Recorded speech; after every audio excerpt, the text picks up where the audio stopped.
કે ગોગા હોંભળે ને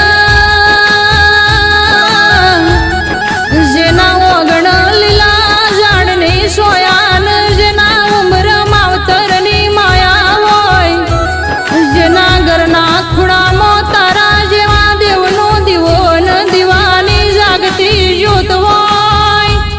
એનો ઓગળો એનો ઉમરો એને એ ઘર કરમ વાળું કહેવાય પણ ગોગા જેણે